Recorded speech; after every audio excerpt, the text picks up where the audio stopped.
Good morning, Bacon Academy. On today's show, holiday fundraisers, gun violence in Connecticut, and long-lost rocks from the moon.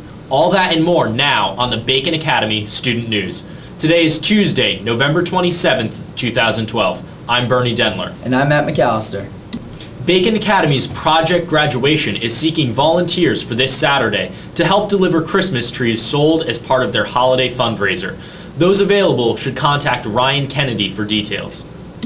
Pie order forms for the senior class fundraiser are due tomorrow to Mrs. Berardo or Mr. Duquette. The senior class is encouraging all students to sell at least one pie, but any student who sells more than 25 will automatically receive one free prom ticket, and the student who sells the most pies overall will receive a second free ticket.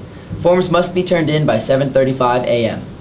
Picture Retake Day is tomorrow. Students who were absent on the original picture day or who would simply like to have their pictures redone should report to the auditorium. Seniors are reminded that even if they had their pictures taken elsewhere, that they may still have a photo taken at the school for use on their student ID. In local news, a masked man wielding a gun broke into a home on Thompson Street in Glastonbury last night at 10:30.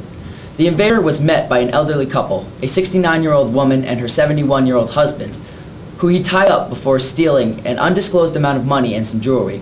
The woman suffered an arm injury and was taken to Marlborough Medical Center at Middlesex Hospital, but is expected to be okay. Her husband was not injured.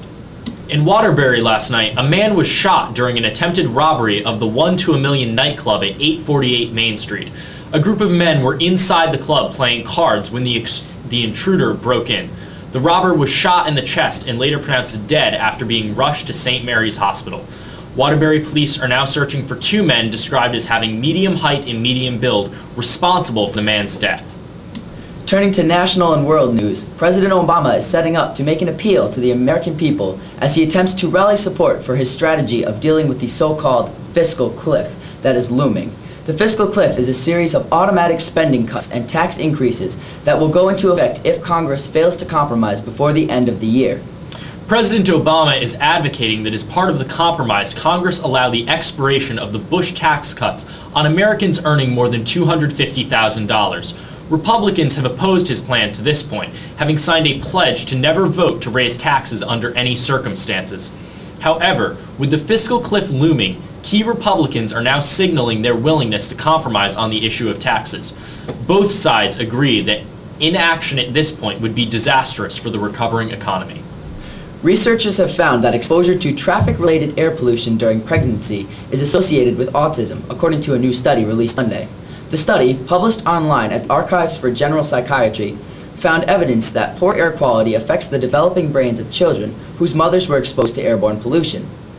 Our study found that local estimates of traffic-related air pollution and regional measures of PM 2.5, PM10, or nitrogen dioxide at residencies were higher in children with autism. Researchers wrote in their report, genetics, nutrition, and other environmental factors also must be considered.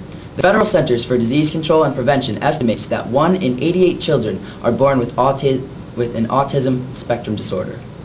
Bystanders at the Macy's Thanksgiving Day Parade last Thursday were surprised to find the confetti released at the end of the parade was actually shredded confidential police files. Social security numbers, police detail assignments, phone numbers, and even details about presidential candidate Mitt Romney's motorcade from the second debate could be found on confetti strips in the city.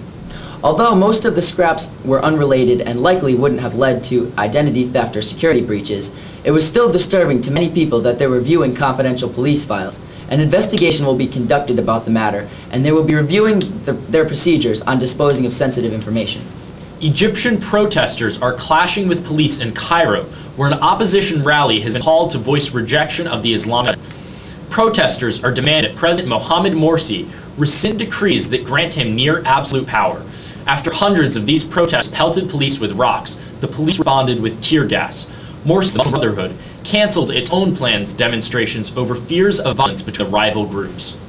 South Korean officials have reported new satellite images that show increased activity at a North Korean missile launch site. A senior military official told a South Korean news agency that there is a high probability of a launch between December and January.